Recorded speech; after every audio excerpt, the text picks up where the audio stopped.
Hi everyone, welcome to Bansal academy platform. तो आज revision marathon में जो हम यूनिट रिवाइज करने वाले हैं that is the thermodynamics, right. तो थर्मोडायनेमिक्स क्या होता है? थर्मो का मतलब होता है, जैसे हम इसको दो पार्ट्स में डिवाइड कर दे तो thermo is related to the temperature. Thermal से वर्ड लिया गया है ये। तो टेम्परेचर का लिंक किसके साथ होता है? हीट के साथ। तो थर्मो का मतलब क्या हो गया? It refers to heat. And जो टर्म डायनेमिक्स है, dynamics related to the motion, motion के साथ ये रिलेट होता है वर्ड। तो डायनेमिक्स किसको बताता है? That is the mechanical motion which require the work. तो इस यूनिट का जो नाम है थर्मोडायनेमिक्स, इसका मतलब क्या हुआ कि it is related to the heat.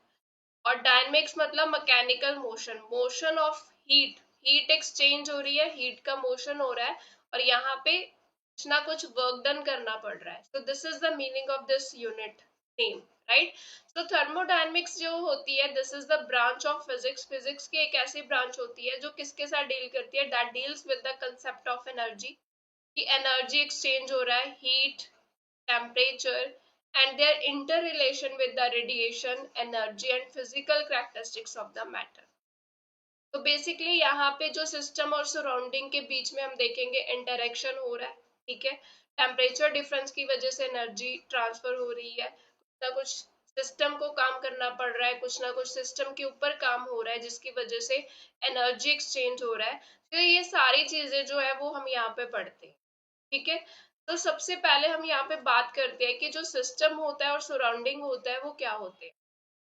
So system का मतलब क्या होता है? जिसको हम स्टडी कर रहे हैं, राइट। तो this is a collection of extremely large number of atoms और molecules confined within a certain boundary, such as it has a certain value of pressure, volume, temperature. This is known as a thermodynamic। तो thermodynamic system वो होता है जिसमें क्या होंगे? Collection of number of particles, बहुत सारे पार्टिकल्स होंगे, ठीक है। पार्टिकल्स क्या, जिससे सिस्टम बना हुआ है, दैट इज द एटम और मॉलिक्यूल्स। और उसको हमने किसी बाउंड्री में, सर्टेन बाउंड्री के अंदर उसको कन्फाइन कर दिया है। और हम इस सिस्टम के क्या करते हैं? स्टडी करते हैं कि इसका प्रेशर कितना है, प्रेशर की वैल्यू होगी उसकी कुछ, वॉल्यूम कितना है, वॉल्यूम जो उसने ऑक्यूपाई किया है, वॉल्यूम में चेंज कैसा होगा, टेम्परेचर क्या है, बट उसको हम क्या बोलते हैं? थर्मोडायनेमिक सिस्टम, जिसके बारे में हम स्टडी करना चाहते हैं कि क्या क्या चेंजेस आ रही है जब हम कंडीशंस को चेंज करते हैं, right. Anything outside the thermodynamic system to which energy और matter is exchange, it is known as its surrounding. तो सिस्टम को छोड़ के जो बाकी बच गया दैट इज अ सराउंडिंग, कि जो सिस्टम के आउटसाइड जो भी प्रेजेंट है, ठीक है, जिसको मैटर क्या है? एनर्जी दे रहा है या उससे एनर्जी ले रहा है, मतलब एनर्जी एक्सचेंज हो रहा है जिसके साथ सिस्टम का, that is known as a surrounding. जैसे इस पिक्चर में अगर हम ध्यान से देखें, हमारा सिस्टम ये क्या है? इस कॉनिकल फ्लास्क में प्रेजेंट है। तो ये हमारा सिस्टम हो गया, ये बीच वाला ब्लू वाला जिसको हम स्टडी कर रहे हैं। और ये जो बाहर वाला है ये क्या हो गया? सराउंडिंग, क्योंकि इसके साथ सिस्टम की क्या हो रही है? एनर्जी एक्सचेंज हो रही है, मैटर एक्सचेंज हो रही है। So this is known as the surrounding. उसके बाद बात करते हैं थर्मल इक्विलिब्रियम के बारे में। जो हमारे इक्विलिब्रियम होते हैं, जैसे सिस्टम जो होता है वो इक्विलिब्रियम कंडीशन में होता है। टाइप्स ऑफ सिस्टम है उसके बारे में देखते हैं, फिर इक्विलिब्रियम कंडीशंस के बारे में देखते हैं। सबसे पहले बात कर लेते हैं कि सिस्टम की टाइप्स कौन सी है। सबसे पहले है ओपन सिस्टम। ओपन सिस्टम का मतलब क्या होता है कि ये क्या ऐसा सिस्टम होता है जिसमें सिस्टम जो है सराउंडिंग के साथ एनर्जी भी एक्सचेंज करेगा, मैटर भी एक्सचेंज करेगा, ठीक है। It can exchange energy and matter with the surrounding. अगर ये एनर्जी एक्सचेंज कर रहा है दैट मीन्स इस सिस्टम की वॉल्स कैसी होनी चाहिए? Conducting wall.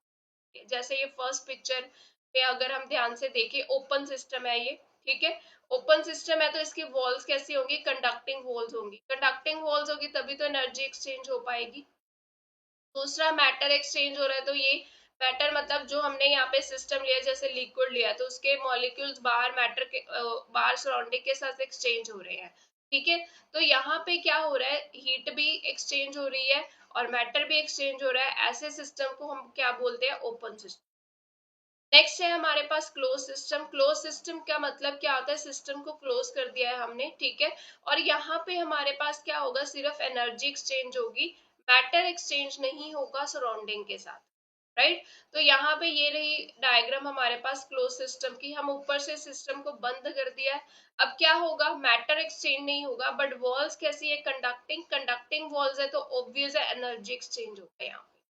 फिर आता है हमारे पास आइसोलेटेड सिस्टम। आइसोलेटेड सिस्टम क्या होता है, जिसमें ना तो सिस्टम एनर्जी एक्सचेंज कर पाता है, ना ही मैटर एक्सचेंज करता है, मतलब कुछ भी एक्सचेंज नहीं होता है यहाँ पे। It can neither exchange energy can nor matter with the surrounding, right. तो यहाँ पे जो वॉल्स होंगी वो कैसी वॉल्स होंगी, इंसुलेटेड वॉल्स होंगी, ठीक है ना। इंसुलेटिंग वॉल्स है तो ना तो हीट बाहर जा पाएगी सराउंडिंग में, और ना ही सराउंडिंग से हीट ले पाएंगे, तो एनर्जी एक्सचेंज तो हो ही नहीं रहा। और यहाँ ऊपर से भी बंद कर दिया है सिस्टम को ताकि मैटर एक्सचेंज ना हो। तो isolated system is a that system जिसमें सिस्टम ना तो एनर्जी एक्सचेंज करता है ना मैटर एक्सचेंज करता है। उसके बाद अगर हम इक्विलिब्रियम के बारे में, सॉरी, वेरिएबल्स के बारे में बात करें, थर्मोडायनेमिक वेरिएबल्स क्या होते हैं। थर्मोडायनेमिक वेरिएबल्स क्या होते हैं, जैसे हम सिस्टम को स्टडी कर रहे हैं, ठीक है, कि सिस्टम का प्रेशर कैसा है, वॉल्यूम कैसा है, टेम्परेचर कैसा है, अगर हम सिस्टम को कंप्रेस करें या सिस्टम एक्सपैंड हो रहा है तो ये चीजें कैसे चेंज हो रही है। मतलब सिस्टम की स्टेट को डिफाइन करने के लिए हमें जो वेरिएबल्स चाहिए उनको हम क्या बोलते हैं, thermodynamic variable. The variables which are required to specify the state of thermodynamic system। Thermodynamic system की स्टेट को स्पेसिफाई करने के लिए वेरिएबल्स जो चाहिए दैट आर थर्मोडायनेमिक वेरिएबल्स। और इसकी हमारे पास क्या होती है, दो टाइप्स होती है। दो टाइप्स कौन सी होती है, एक हमारे पास होती है इंटेंसिव वेरिएबल, एक हमारे पास होती है एक्सटेंसिव। इंटेंसिव और एक्सटेंसिव वेरिएबल में डिफरेंस क्या है कि जो इंटेंसिव वेरिएबल्स होती है they are independent of system, of size of system, कि जो हमारा सिस्टम है उसका साइज बड़ा कर दो। जैसे मेरे पास ये कंटेनर था, एक इसमें मेरा सिस्टम प्रेजेंट, मैंने इसको क्या किया, दो पार्ट्स में डिवाइड कर दिया, पार्टीशन कर। तो ऐसी वेरिएबल्स जो साइज ऑफ सिस्टम पे डिपेंड नहीं करते, कि हमने जब सिस्टम में पार्टीशन कर दी तो हमारे पास दो सिस्टम बन गए यहाँ पे, ठीक है, तो साइज चेंज हो गया सिस्टम का। तो जो वेरिएबल सिस्टम के साइज के ऊपर डिपेंड नहीं करते उसको हम क्या बोलते हैं, इंटेंसिव।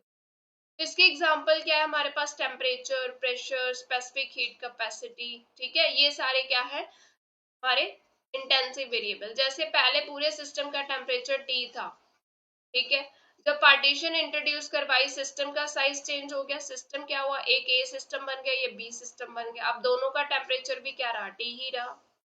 हमने ना तो सिस्टम को हीट दी है कि उसका टेम्परेचर बढ़ जाए, ना ही सिस्टम से हीट ली है ताकि उसका टेम्परेचर क्या हो, कम हो जाए, right.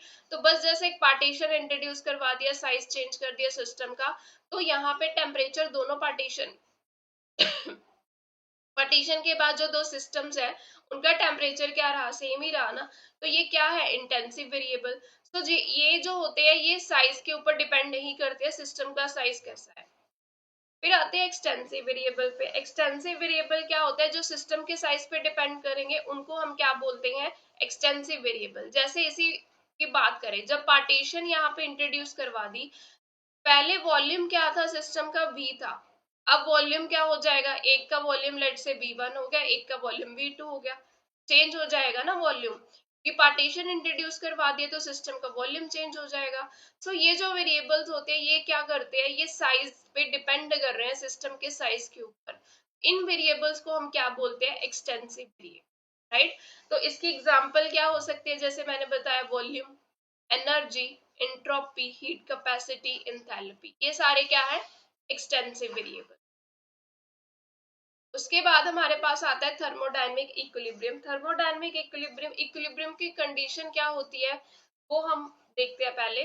That the state of the thermodynamic system in which macroscopic properties such as the temperature, pressure, chemical composition remain constant. तो जो थर्मोडायनेमिक इक्विलिब्रियम होता है वहां पे जब ये कंडीशन आ जाती है किसी सिस्टम पे कि हमारा सिस्टम थर्मोडायनेमिक इक्विलिब्रियम में है, उसका मतलब क्या है कि जो उसकी मैक्रोस्कोपिक प्रॉपर्टीज होती है that is the temperature, pressure, chemical composition, वो उसकी चेंज नहीं होगी, ठीक है, वो उसकी चेंज नहीं होती है, स्टेबल रहती है, कांस्टेंट रहती है ये कंडीशंस। इसको बोलते हैं हम इक्विलिब्रियम कंडीशन। तो जब हम टाइप्स की बात करें, हमारे पास थर्मोडायनेमिक इक्विलिब्रियम की टाइप्स कौन सी है, एक थर्मल इक्विलिब्रियम है, mechanical equilibrium, chemical equilibrium. Thermal equilibrium, thermal word किससे रिलेटेड है, टेम्परेचर के साथ। तो थर्मल इक्विलिब्रियम में क्या होगा, हमारा टेम्परेचर जो होगा that is constant, this is a state of thermal equilibrium. ठीक है, थर्मल इक्विलिब्रियम की स्टेट में क्या होता है कि जो टेम्परेचर होता है सिस्टम का दैट इज कांस्टेंट। अगर टेम्परेचर कांस्टेंट है तो हीट एक्सचेंज नहीं होगी, there is no heat transfer between the occurring within the system. System जो है हीट को ट्रांसफर नहीं कर पाएगा क्योंकि टेम्परेचर क्या रहेगा, कांस्टेंट रहेगा। इसको हम बोलते हैं thermal equilibrium.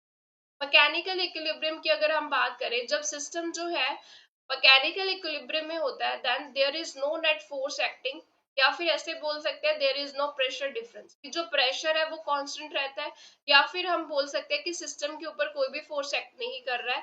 That is state of system, this is known as a mechanical equilibrium. Mechanical equilibrium में हमारा जो सिस्टम का प्रेशर है वो क्या रहता है, कांस्टेंट रहता है, जैसे या फिर ऐसे बोल सकते हैं कि उसके ऊपर कोई फोर्स नहीं लग रही है, राइट। क्योंकि प्रेशर डिफरेंस, प्रेशर क्या होता है, फोर्स पर यूनिट एरिया ना।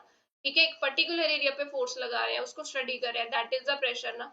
तो किसी भी लैंग्वेज में हम बात कर सकते हैं कि प्रेशर डिफरेंस कांस्टेंट रहेगा या फिर सिस्टम के ऊपर कोई फोर्स नहीं लग रहा है।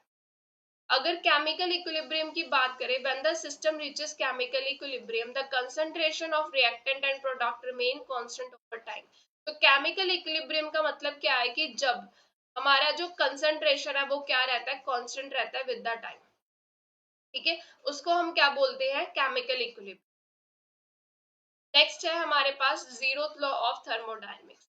तो जीरोथ लॉ ऑफ थर्मोडायनेमिक्स हमें क्या कहता है कि if two bodies these are separately in thermal equilibrium with the third body, then first two bodies are likewise in thermal equilibrium with each other. कि अगर दो बॉडीज सेपरेटली किसी तीसरी बॉडी के साथ थर्मल इक्विलिब्रियम में है, थर्मल इक्विलिब्रियम का मतलब कि उन दोनों के बीच क्या हो रहा है, कोई हीट एक्सचेंज नहीं होगा क्योंकि दोनों का जो टेम्परेचर है वो कांस्टेंट रहेगा। थर्मल इक्विलिब्रियम का मतलब यही हो गया कि दो बॉडीज तीसरी बॉडी के साथ थर्मल इक्विलिब्रियम में है, बट फिर क्या होगा कि जो पहली दो बॉडीज है वो आपस में भी क्या होंगी, थर्मल इक्विलिब्रियम में ही। जैसे इसको एग्जांपल के साथ समझते हैं, यहाँ पे देखिए, ये हमारे पास सिस्टम ए है और ये सिस्टम सी है। सिस्टम ए और सी के बीच में क्या है, डायाथर्मिक वॉल है। इसी तरह से सिस्टम बी और सी के बीच में क्या है, डायाथर्मिक वॉल। डायाथर्मिक वॉल मतलब जिसके थ्रू हीट एक्सचेंज हो सकता है, वो वॉल को हम डायाथर्मिक वॉल कहते हैं। तो the energy can be exchange between the system A and C, both A और C are in equilibrium. Thermal equilibrium में हम सिस्टम ए और सी के बीच में डायाथर्मिक वॉल है, तो यहाँ पे क्या हो सकती है, हीट एक्सचेंज हो सकती है। और हीट एक्सचेंज होने से क्या होगा, कुछ टाइम बाद ये दोनों क्या आ गए, थर्मल इक्विलिब्रियम, सेम टेम्परेचर पे आ गए। इसी तरह से एनर्जी जो है वो एक्सचेंज हो सकती है between the system B and C, क्योंकि बी और सी के बीच में भी डायाथर्मिक वॉल है। तो जब ये आपस में एनर्जी एक्सचेंज करेंगे, एक टाइम के बाद क्या होगा, दोनों का टेम्परेचर सेम हो जाएगा। So these are also in thermal equilibrium. तो कहने का मतलब ए सिस्टम सी के साथ थर्मल इक्विलिब्रियम में है, बी सिस्टम सी के साथ थर्मल इक्विलिब्रियम, राइट। तो when the adiabatic wall between system AB is removed, but जो सिस्टम ए और बी के बीच में क्या है, एडियाबैटिक वॉल है। एडियाबैटिक वॉल का मतलब क्या है कि ये सिस्टम में आपस में कोई भी हीट एक्सचेंज नहीं हो रहा, नो हीट एक्सचेंज। जो ए और बी आपस में हीट एक्सचेंज नहीं कर रहे हैं, इनके बीच में क्या है, एडियाबैटिक वॉल है, राइट। तो जब इस एडियाबैटिक वॉल को अब हम रिमूव कर देंगे तो क्या होगा, no transfer of energy takes place between them. कि जब हमने पहले इनिशियली क्या था, ए सी के साथ हीट एक्सचेंज कर रहा था, ये थर्मल इक्विलिब्रियम में थे। बी सी के साथ हीट एक्सचेंज कर रहा था, कुछ टाइम बाद ये भी थर्मल इक्विलिब्रियम में आ गया। ए और बी आपस में हीट नहीं एक्सचेंज कर रहे थे क्योंकि यहाँ पे एडियाबैटिक वॉल थी। जब हमने ये वॉल रिमूव किया तो ये सिस्टम ए सिस्टम बी आपस में एनर्जी एक्सचेंज नहीं कर रहे थे। तो यहाँ से क्या पता चला कि जो सिस्टम ए है, सिस्टम बी, ये भी क्या है, थर्मल इक्विलिब्रियम में आ गए एक दूसरे के साथ। तो this is the zeroth law of thermodynamics. तो जीरोथ लॉ ऑफ थर्मोडायनेमिक्स की इंपॉर्टेंस क्या है, हमें क्या पता चला यहाँ से, this law recognise the temperature. यहाँ से टेम्परेचर के बारे में पता चला, क्योंकि हीट एक्सचेंज किसकी वजह से हो रहा था, टेम्परेचर की वजह से ना। तो जीरोथ लॉ ने क्या रिकॉग्नाइज किया, the temperature is a valuable measurement since it predicts whether or not heat flow between the things. कि टेम्परेचर एक क्या है, वैल्यूएबल मेजरमेंट है, एक इम्पोर्टेंट फैक्ट है हमारा, जिसकी वजह से हम क्या कर सकते हैं, प्रेडिक्ट कर सकते हैं कि हमारा जो सिस्टम्स के बीच में हीट एक्सचेंज हो रहा है या नहीं। तो जीरोथ लॉ ने हमें टेम्परेचर के बारे में बताया, इसके इंपॉर्टेंस के बारे में बताया, that this is a important variable, this is a valuable measurement, that जो हमें बता रहा है कि सिस्टम्स आपस में हीट एक्सचेंज कर रहे हैं या नहीं कर रहे, राइट। तो this is the zeroth law of thermodynamics. उसके बाद अगर हम बात करें हीट के बारे में, तो हीट क्या होता है, this is a form of energy, एक तरह से एनर्जी की फॉर्म ही है, this is the form of energy, right. तो एनर्जी जो ट्रांसफर हो रही है that is between system and its surrounding, whenever there is a temperature difference between system and surrounding it is called a heat. तो heat का मतलब क्या होता है कि जैसे सिस्टम और सराउंडिंग है, इनके बीच क्या है, टेम्परेचर डिफरेंस। तो टेम्परेचर डिफरेंस होने की वजह से ये आपस में क्या करेंगे, एनर्जी एक्सचेंज करेंगे। तो वो जो एनर्जी एक्सचेंज हो रहा है उसी को हम क्या बोल रहे हैं, हीट बोल रहे हैं, that energy is a heat, ठीक है। तो when the energy is transferred to the system from the surrounding, कि surrounding से energy किस में गई, system में transfer हो गई, that heat is taken as a positive। तो उसको हम साइन कन्वेंशन के अकॉर्डिंग हीट को क्या लेंगे, पॉजिटिव लेंगे, कि पॉजिटिव वैल्यू लेंगे जब हमारा सिस्टम सराउंडिंग से एनर्जी ले रहा है, सराउंडिंग से हीट ले रहा है, तो उसको हम एज ए पॉजिटिव साइन लेंगे।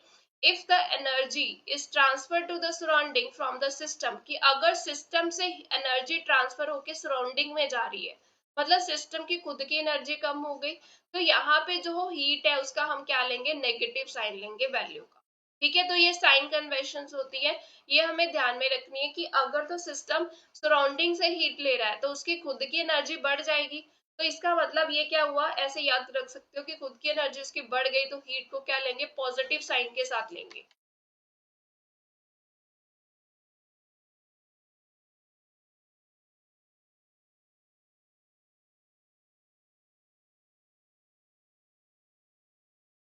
नेक्स्ट जो है that is the work. Work हमारे पास क्या होता है, this is concern with the transfer of energy, का रिलेशन किसके साथ है कि कितना एनर्जी ट्रांसफर हो रहा है, ठीक है, ये उसके साथ कंसर्न करता है। Work is done by the gas during the expansion, अगर हमारा सिस्टम एक्सपेंड कर रहा है, ठीक है, तो that means work is done by the gas. अगर कंप्रेशन हो रही है तो सिस्टम के ऊपर काम हो रहा है, ठीक है। जैसे इसको समझ सकते हैं, जैसे ये मेरे पास क्या है, एक सिलेंडर है, सिलेंडर में मैंने क्या किया, गैस फिल कर दिया, गैस मेरा यहाँ पे सिस्टम है, यहाँ पे मैंने पिस्टन लगा दिया। अब अगर मैं इसके ऊपर फोर्स लगाऊं पिस्टन के ऊपर, तो ये गैस क्या हो जाएगी, कंप्रेस हो जाएगी। कंप्रेस मतलब कि सिस्टम के ऊपर काम हुआ, ठीक है, तो that is work is done on the system. अगर तो ये सिस्टम एक्सपैंड कर रहा है, एक्सपैंड होने से क्या होगा कि ये जो पिस्टन है ये मूव करके मान लो ऊपर चला गया, यहाँ पे आ गया, तो ये गैस ने काम किया, सिस्टम ने काम किया। So work is done by the gas during the expansion, कि जब एक्सपेंशन होती है तो जो हमारा सिस्टम है वो काम करता है, अगर कंप्रेशन हो रही है तो सिस्टम के ऊपर काम हो रहा है। The work done depends on the both path and initial and final state, कि जो वर्क डन होता है ये हमारा स्टेट फंक्शन नहीं होता है, ठीक है, ये पाथ फंक्शन होता है, क्योंकि ये पाथ के ऊपर भी डिपेंड करता है, इनिशियल और फाइनल पोजीशन पे भी इसकी डिपेंडेंसी होती है। तो basically this is a path function, ये हम क्या है, पाथ फंक्शन है, स्टेट फंक्शन नहीं है ये। The work done by the system is positive and work done on the system is negative, कि अगर सिस्टम के ऊपर काम हो रहा है तो उसको हम क्या लिखेंगे कि हमारा वर्क डन क्या है, नेगेटिव है। अगर सिस्टम काम कर रहा है उसको हम क्या लेंगे, पॉजिटिव लेंगे वैल्यू। ये साइन कन्वेंशन है वर्क डन की। तो थर्मोडायनेमिक्स में हम वर्क डन निकालते कैसे हैं, इस रिलेशन से, दैट इज पीडीवी। हमारा जो वर्क डन होता है दैट इज पीडीवी, तो इंटीग्रेट करेंगे तो हमारे पास क्या आ जाएगा, टोटल इंटीग्रेशन से पीडीवी, और उसकी इंटीग्रेशन करेंगे हमारे पास वर्क डन आ जाएगा, राइट। अगर यहाँ पे डीवी क्या रिप्रेजेंट कर रहा है, चेंज इन वॉल्यूम। तो वॉल्यूम चेंज कैसे कर सकता है, या तो वॉल्यूम इंक्रीज करेगा या फिर वॉल्यूम डिक्रीज करेगा, ठीक है। अब वॉल्यूम अगर इंक्रीज हो रहा है दैट मीन्स एक्सपेंशन होगी, और एक्सपेंशन में क्या होता है, work is done by the system. अगर हमारा वॉल्यूम बढ़ रहा है तो ये चेंज इन वॉल्यूम क्या होगा, पॉजिटिव होगा, यानी कि वर्क डन क्या हो गया मेरा, पॉजिटिव। यही तो साइन कन्वेंशन थी कि work is done by the system, it is taken as a positive. अगर वॉल्यूम कम हो रहा है यानी कि वॉल्यूम डिक्रीज कर रहा है, तो क्या होती है, कंप्रेशन होती है। अब उससे क्या होगा कि वॉल्यूम, पहले इनिशियल वॉल्यूम ज्यादा था, जब कंप्रेशन हुई तो फाइनल वॉल्यूम कम हुआ, तो ये डीवी क्या होगा, चेंज इन वॉल्यूम क्या मिलेगा आपको, नेगेटिव, तो वर्क डन क्या आ गया, नेगेटिव।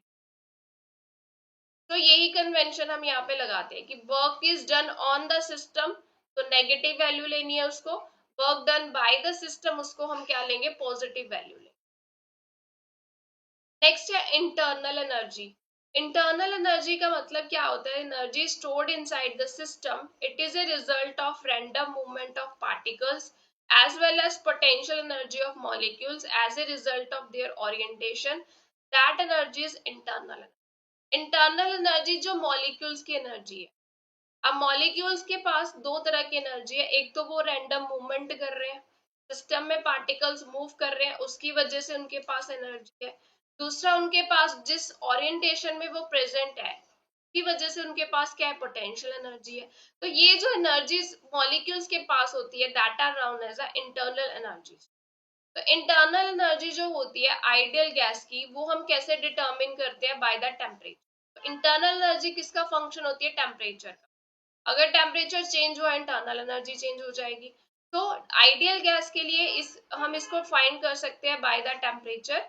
बट इंटरनल एनर्जी, अगर रियल गैस की बात करें, अगर हमारे पास रियल गैस है, तो उसके लिए इंटरनल एनर्जी टेम्परेचर और वॉल्यूम दोनों पे डिपेंड करती है।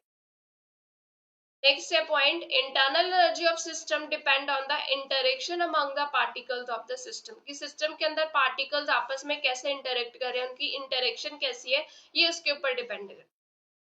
Internal energy of system changes only if the state of system changes, अगर सिस्टम की स्टेट चेंज हो गई, तब ये क्या होगी, इंटरनल एनर्जी की वैल्यू चेंज हो जाए। तो यहाँ से एक पॉइंट क्लियर हुआ कि जो इंटरनल एनर्जी है वो क्या है, स्टेट फंक्शन। क्योंकि अगर सिस्टम का स्टेट चेंज हो गया, उसके चेंज होने की वजह से इंटरनल एनर्जी चेंज हो रहा है, so this is a state function. State के चेंज होने के साथ ये चेंज हो रही। इसकी मेजरमेंट अगर हम करते हैं, इसकी यूनिट क्या आती है हमारे पास, क्योंकि एनर्जी है तो इसकी यूनिट क्या आएगी, जूल आएगी। इसको हम कैपिटल यू से डिनोट करते हैं। तो this is a concept of internal energy जो मॉलिक्यूल्स के पास प्रेजेंट। नेक्स्ट है हमारे पास first law of thermodynamics. First law of thermodynamics हमें क्या कहता है कि sum of the heat provided to the system it is utilized to change the internal energy while remaining is used to perform the work. कि अगर हमने system को कुछ हीट दिया, मान लो delta Q amount of heat दिया, ठीक है, हमने कुछ ना कुछ क्या किया, हीट दिया, D Q amount of heat they the system को। तो जो सिस्टम को हम हीट दे रहे हैं, वो क्या होगा, किस पर्पस के लिए यूज होगी, एक तो वर्क डन के लिए यूज हो जाएगी, ठीक है। दूसरा, वो किस पर्पस के लिए यूज होगी, इंटरनल एनर्जी में यूटिलाइज हो जाए, इंटरनल एनर्जी को चेंज करने में यूटिलाइज हो जाए। मतलब यहाँ पे क्या हो रहा है, जो आप सिस्टम को हीट दे रहे हो, उसका कुछ पार्ट वर्क डन में जा रहा है, कुछ पार्ट इंटरनल एनर्जी को चेंज करने में जा रहा है। तो this is the first law of thermodynamics. तो यहाँ से इसका फिजिकल सिग्निफिकेंस क्या समझ में आया कि that it is a leads to the conservation of energy, कि जो एनर्जी है वो क्या रहेगी, कंजर्व रहेगी।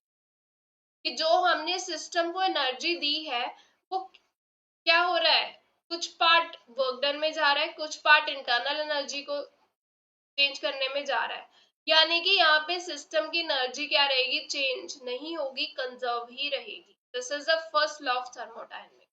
और मैथमेटिकली अगर रिप्रेजेंटेशन की बात करें, तो हमारे पास जो इसका रिप्रेजेंटेशन होता है, that is dq is equal to work done w plus du, that is a change in internal energy.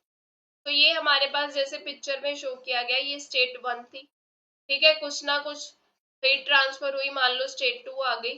तो यहाँ पे जो इंटरनल एनर्जी में चेंज आया, वो हम कैसे निकाल सकते हैं, डेल्टा क्यू माइनस डब्ल्यू, कि जितना हीट दिया उसमें से वर्क डन माइनस कर दो, that will give results in the change in internal energy. तो चेंज इन इंटरनल एनर्जी हम सिस्टम के लिए कैलकुलेट करते हैं, कि हम इंटरनल एनर्जी कैलकुलेट नहीं करते, हम सिस्टम में चेंज इन इंटरनल एनर्जी जो है वो कैलकुलेट करते हैं, कि कितना इंटरनल एनर्जी जो है वो चेंज हुआ है, ठीक है। दूसरी बात, इंटरनल एनर्जी जो है डिपेंड्स ऑन द इनिशियल और फाइनल स्टेट। ये पाथ पे डिपेंड नहीं करते कि सिस्टम किस पाथ के थ्रू स्टेट 1 से स्टेट 2 में गया या स्टेट इनिशियल स्टेट से फाइनल स्टेट में किस पाथ के थ्रू गया। ये जस्ट स्टेट पे ही डिपेंड करती है कि इनिशियल स्टेट और फाइनल स्टेट पे। तो ये कैसा फंक्शन है, स्टेट फंक्शन। नेक्स्ट अगर हम डिफरेंट थर्मोडायनेमिक प्रोसेसेस के बारे में बात करें, that is the reversible process. सबसे पहले आता है रिवर्सिबल प्रोसेस। का मतलब क्या होता है, it is one that can be reverse, जिसको हम रिवर्स कर सकते हैं। तो as it can return back to initial state by very small changes in the system's property. कि हमने क्या किया, कुछ ऐसे प्रॉपर्टीज चेंज की कि सिस्टम अपना इनिशियल स्टेट में वापस आ गया, कि जिसको हमने रिवर्स कर दिया उस प्रोसेस को हम क्या बोलते हैं, रिवर्सिबल प्रोसेस। अब जो रिवर्सिबल प्रोसेस होते हैं, अगर हम हमारे डेली लाइफ में बात करें, डेली लाइफ में हमारे पास जितने भी प्रोसेसेस होते हैं वो सारे इरिवर्सिबल प्रोसेस होते हैं। ठीक है, रिवर्सिबल प्रोसेस को करवाने के लिए कि हमारा प्रोसेस रिवर्सिबल हो जाए, कि सिस्टम अपने इनिशियल स्टेट में आ जाए, उसके लिए दो कंडीशंस जरूरी है। सबसे पहली कंडीशन क्या है कि जो प्रोसेस है इट शुड अकर इनफिनिटेसिमली स्लोली। कि जो प्रोसेस है वो बहुत स्लोली होना चाहिए, इनफिनिटेसिमली स्लोली, क्वाजी स्टैटिक प्रोसेस होना चाहिए, बहुत स्लोली कैरिड आउट करना है हमें प्रोसेस को। दूसरी कंडीशन है कि throughout the process system और surrounding they must be in equilibrium with each other. कि जो सिस्टम है और सराउंडिंग है वो आपस में क्या रहेंगे, इक्विलिब्रियम में रहेंगे थ्रू आउट द प्रोसेस। तो ये दो कंडीशंस होती हैं, तभी हम क्या कर सकते हैं, रिवर्सिबल प्रोसेस को परफॉर्म कर सकते हैं, कि हमारा जो प्रोसेस है वो रिवर्स हो जाए, अपनी इनिशियल स्टेट में वापस आ जाए। उसके लिए ये दो कंडीशंस फुलफिल होनी जरूरी है, राइट। अब अगर रिवर्सिबल प्रोसेस है कोई, तो उसमें क्या होता है कि इंक्रीज इन एंट्रोपी जो है वो नहीं होता है। ठीक है, एंट्रोपी में जो इंक्रीज होता है वो नहीं होता है, एंट्रोपी चेंज हमें नहीं मिलता है यहाँ पे, no change in the entropy. अब इंट्रोपी क्या होती है, इंट्रोपी सिस्टम की रैंडमनेस को बताती है, कि कोई सिस्टम कितना रैंडमनेस है। ठीक है, कितनी उसमें रैंडमनेस है वो हमें इंट्रोपी से पता चलती है। अगर हमारा कोई प्रोसेस रिवर्सिबल प्रोसेस है, तो रिवर्सिबल प्रोसेस के लिए इंट्रोपी चेंज क्या होगा, जीरो। सिस्टम में इंट्रोपी चेंज नहीं होगी। चेंज का मतलब यहाँ पे क्या है, इंक्रीज नहीं होगी, कि एंट्रोपी सिस्टम की चेंज नहीं होगी। इसके एग्जांपल क्या है, जैसे वाटर्स को आइस में कन्वर्ट कर दिया, फ्रीजिंग कर दी, कूलिंग कर दी, तो ये क्या है, हमारा रिवर्सिबल प्रोसेस है ना, कि वाटर को फ्रीज करेंगे तो आइस मिल जाएगा, आइस मेल्ट हुई तो वाटर मिल गया, तो ये क्या है, रिवर्सिबल प्रोसेस है। बट ये क्या है, स्लोली प्रोसेस होता है, इनफिनिटेसिमली स्लोली। सेकेंड कंडीशन क्या है कि ये जो वाटर है ये सराउंडिंग के साथ क्या रहेगा, हर टाइम इक्विलिब्रियम में रहेगा। ठीक है, तो ये दो कंडीशंस जो है वो सेटिस्फाई हो रही, तभी ये रिवर्सिबल प्रोसेस जो है वो पॉसिबल हो रहा है। और इस प्रोसेस में हमारा एंट्रोपी में चेंज नहीं होगा। एंट्रोपी मींस रैंडमनेस होता है। तो अगर मैं वाटर की बात करूं, वाटर में मॉलिक्यूल्स क्या होंगे, रैंडमली मूव कर रहे होंगे। ठीक है, जब फ्रीज कर दिया तो रैंडमनेस थोड़ी सी कम हो गई, फिर जब ये मेल्ट हुआ फिर से वाटर मिला, रैंडमनेस फिर से उतनी हो गई। मतलब जितना रैंडमनेस था उतना ही मिल रहा है, कोई भी रैंडमनेस में चेंज नहीं मिला। ठीक है, so this is the reversible process.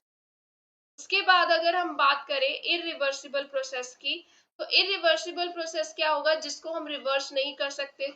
यानी कि यहाँ पे सिस्टम जो अपनी इनिशियल स्टेट में वापस नहीं आ सकता। ठीक है, in which system and surrounding can not be restored to the initial state. अपनी इनिशियल स्टेट पे उसको वापस नहीं लेके आ सकते from the final state, that process is irreversible process. अब जो नेचर में हमारे जितने भी प्रोसेसेस होते हैं ना वो इरिवर्सिबल होते हैं, मोस्टली जो प्रोसेसेस होते हैं। ठीक है, अब during the irreversible process system and surrounding वो इक्विलिब्रियम में नहीं रहते एक दूसरे के साथ। अब जैसे रिवर्सिबल में पढ़ा था, उसकी कंडीशन क्या थी, सिस्टम सराउंडिंग के साथ इक्विलिब्रियम में रहना चाहिए। बट इरिवर्सिबल प्रोसेस में क्या होता है, ऑपोजिट होता है, कि जो सिस्टम है वो सराउंडिंग के साथ इक्विलिब्रियम में नहीं रहता है। और जब इरिवर्सिबल प्रोसेस होता है तो इंट्रोपी सिस्टम की क्या होती है, बढ़ती है। तो इंट्रोपी चेंज जो होता है वो ग्रेटर देन जीरो होता है, greater than equal to zero for the irreversible process. तो ये चीजें हमें ध्यान में रखनी है। नेक्स्ट है हमारे पास आइसोथर्मल प्रोसेस। अब आइसोथर्मल प्रोसेस क्या होता है? थर्मल जो वर्ड है that is related to temperature, मतलब यहाँ पे इस प्रोसेस में टेम्परेचर का रोल हो। So isothermal process is defined as one in which temperature of system remains constant during the change from its initial to final state। कि अगर system initial से फाइनल स्टेट की तरफ जा रहा है उसका टेम्परेचर क्या होगा? Constant, that will remain constant. तो ऐसे प्रोसेस को हम क्या बोलते हैं? आइसोथर्मल प्रोसेस बोलते हैं। तो अगर मान लो ये मेरा सिलेंडर है, सिलेंडर में मेरा सिस्टम प्रेजेंट है यहाँ कंटेनर में। अब मेरे को चाहिए कि मैंने इसके ऊपर क्या किया? काम किया, तो ये कंप्रेस हो जाएगा। तो कंप्रेशन में क्या होता है? टेम्परेचर बढ़ता है। ठीक है, कंप्रेशन में टेम्परेचर बढ़ता है। अगर ये सिस्टम काम करेगा तो ये एक्सपैंड हो जाएगा। तो एक्सपेंशन में टेम्परेचर क्या होता है? कम होता है, मतलब टेम्परेचर चेंज हो रहा है।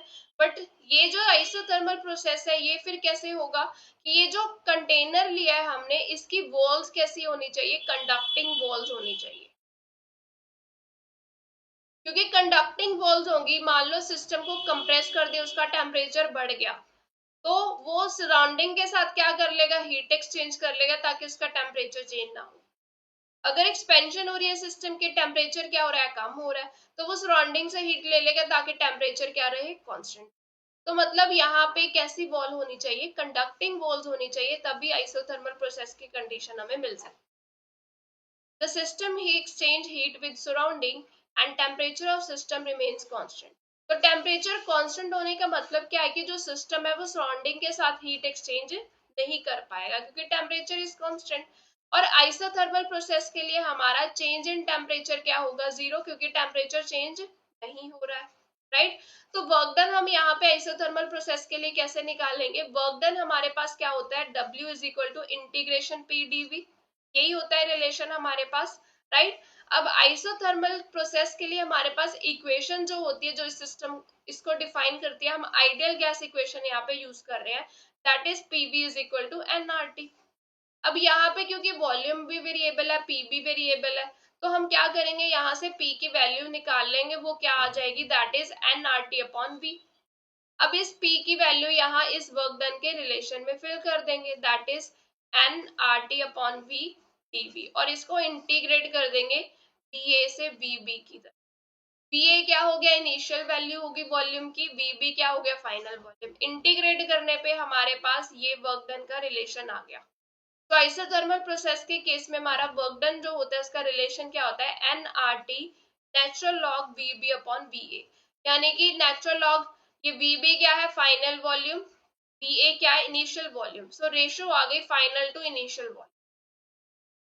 अब क्योंकि यहाँ पे टेम्परेचर चेंज नहीं हो रहा है ना, टेम्परेचर कांस्टेंट है, तो इंटरनल एनर्जी होती है वो भी तो टेम्परेचर डिपेंडेंट होती है। अब अगर टेम्परेचर में ही चेंज नहीं मिल रहा तो यहाँ पे इंटरनल एनर्जी में क्या मिलेगा? Change, zero. तो डेल्टा यू क्या हो गया? जीरो हो गया, क्योंकि टेम्परेचर कांस्टेंट है। अब फर्स्ट लॉ ऑफ थर्मोडायनेमिक्स की स्टेटमेंट क्या है? Q is delta U plus W. तो यहाँ से डेल्टा यू तो जीरो हो गया, तो Q किसके इक्वल आ गया? वर्क के। जो हीट दे रहे हो वो वर्क में जा रही है, इंटरनल एनर्जी यहाँ पे क्या हो गई? जीरो हो गई। अगर मैं यहाँ पे इक्वेशन लिखूं, दैट आइडियल गैस इक्वेशन मेरे पास ये होती है एन आर टी। ठीक है, एन तो फिक्स है, कांस्टेंट है, आर भी गैस कांस्टेंट है, टेम्परेचर वैसे ही फिक्स हो गया, कांस्टेंट हो गया, तो ये वाली सारी टर्म्स क्या होगी? कांस्टेंट। तो मैं लिख सकती हूँ P V is equal to constant. कुछ कांस्टेंट यहाँ पे दे दिया, दैट इज सम के, कोई के वैल्यू है, कांस्टेंट है, तो P यहाँ से क्या आ गया? K upon B। क्या पता चल रहा है? P is inversely proportional to volume. तो अगर इसका ग्राफ प्लॉट करें तो ये आइसोथर्म जो है वो हमें ऐसे कर्व मिलेगी, प्रेशर वर्सेस वॉल्यूम कर्व हमें इस फॉर्म में मिलेगी। नेक्स्ट है हमारे पास एडियाबैटिक प्रोसेस। एडियाबैटिक प्रोसेस क्या होता है? In which there is no exchange of heat between system and surrounding. इस सिस्टम और सराउंडिंग के बीच क्या होगा? कोई भी हीट एक्सचेंज नहीं होगा, यानी कि यहाँ पे डेल्टा क्यू क्या हो जाएगा? जीरो हो जाएगा। अब सिस्टम में सराउंडिंग के साथ हीट एक्सचेंज नहीं करना है, तो यहाँ पे अगर मान लो ये कंटेनर है, कंटेनर में मेरा सिस्टम प्रेजेंट है, अब ना तो ये सराउंडिंग के साथ हीट एक्सचेंज नहीं कर रहा, ना तो सराउंडिंग से हीट ले रहा है, ना ये सराउंडिंग को हीट रिजेक्ट कर रहा है। तो इसकी वॉल्स कैसी होनी चाहिए, आइसोलेटेड वॉल्स, कि कुछ भी एक्सचेंज ना हो। तो एडियाबैटिक प्रोसेस परफॉर्म करने के लिए हमें कैसी वॉल्स चाहिए, आइसोलेटेड वॉल्स चाहिए। ठीक है, तो this condition is attend bye thermally insulating system.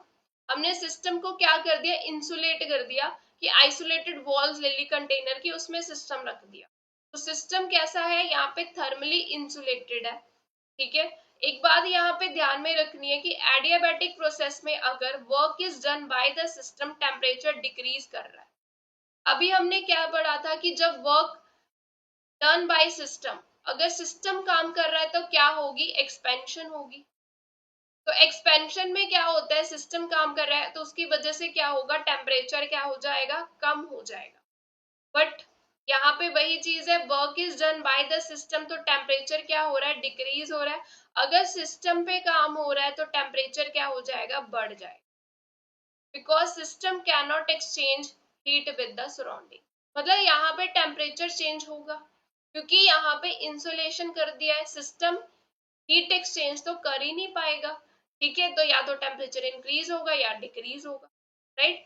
अब हम इसकी इक्वेशन की बात करें तो इसकी इक्वेशन जो होती है एडियाबैटिक की, that is PV raised to power gamma is constant.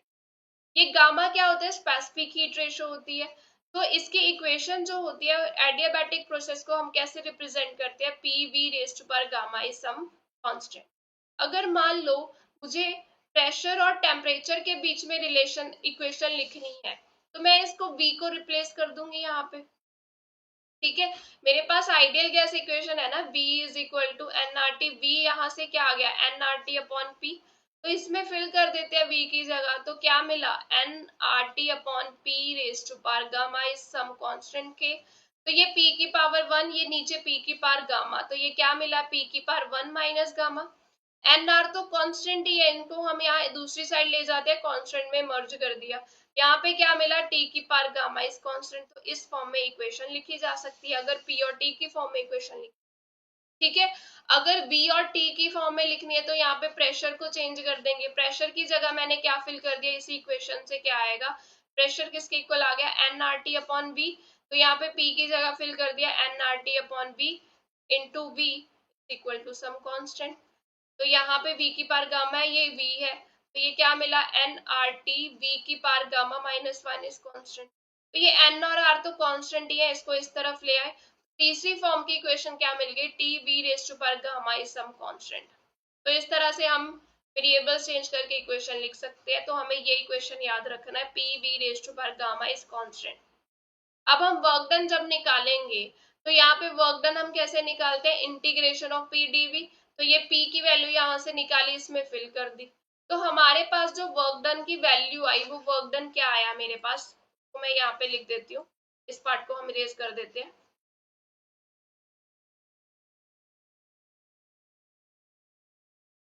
तो यहाँ पे वर्क डन मेरे पास रिलेशन क्या आया, इंटीग्रेशन करने के बाद यहाँ पे p की वैल्यू फिल कर दी। तो वर्क डन मेरे को मिला, this is P2 V2 minus P1 V1 upon 1 minus gamma. Initial state के लिए मेरा प्रेशर P1 है, वॉल्यूम V1 है। फाइनल स्टेट के लिए प्रेशर P2 है, V2। ठीक है, अब मेरे को पता है PV is equal to nRT होता है। तो PV की जगह मैं यहाँ पे nRT लिख सकती हूँ ना।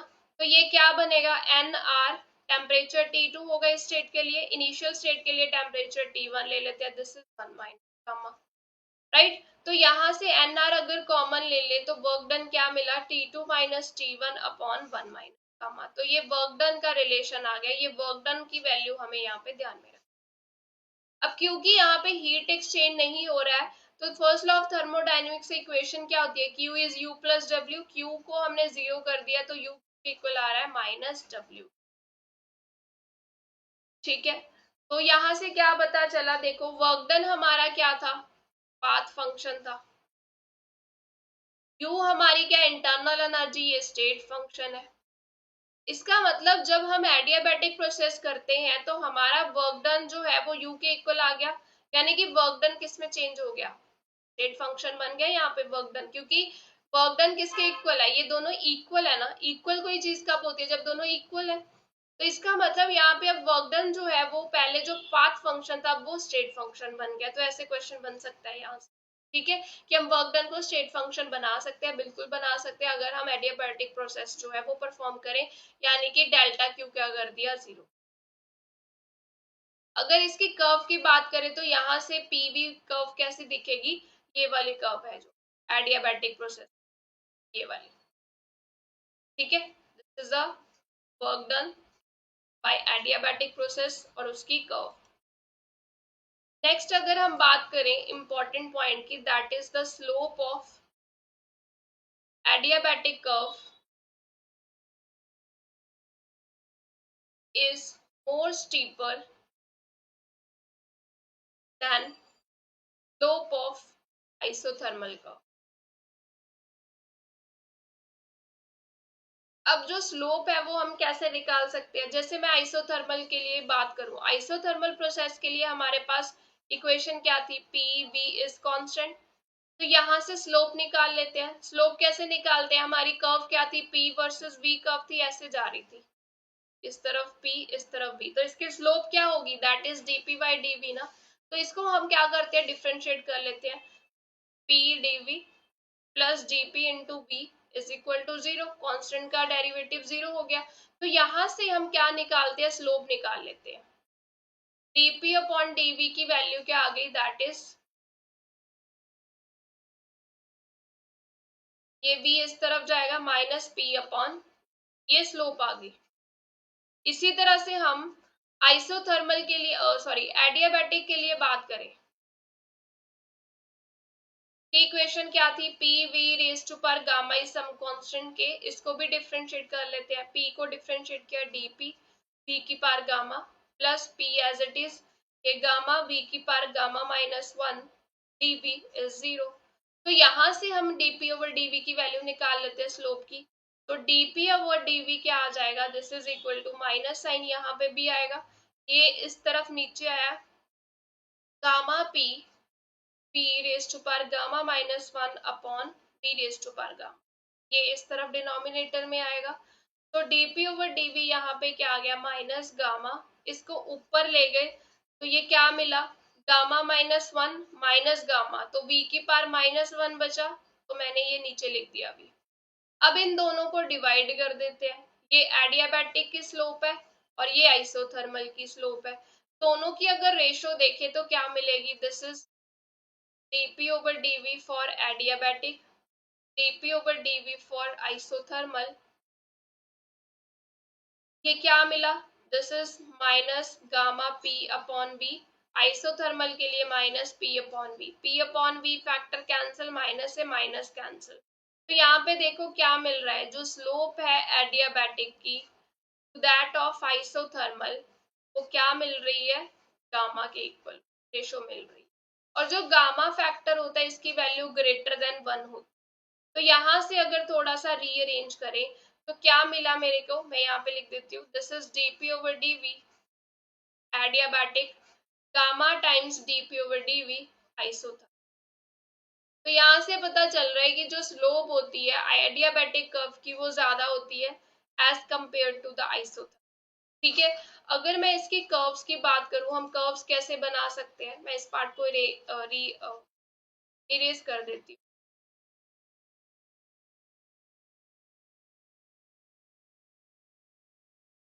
तो यहाँ पे अगर मैं कर्व्स प्लॉट करूं तो कर्व कैसी मिलेगी मेरे को, पीवी कर्व, इस तरफ v इस तरफ p, तो ये कर्व कुछ ऐसी दिखेगी।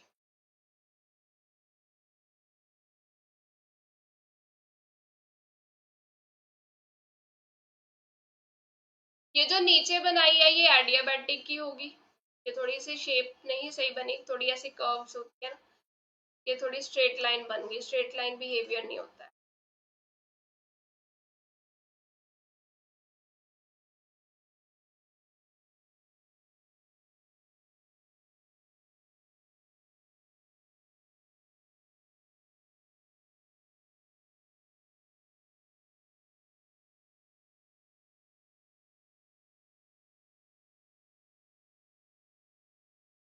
तो एडियाबैटिक कर्व ज्यादा स्टीपर होती है, तो ये वाली कर्व जो है नीचे वाली, ये एडियाबैटिक के लिए है और ये वाली आइसोथर्मल।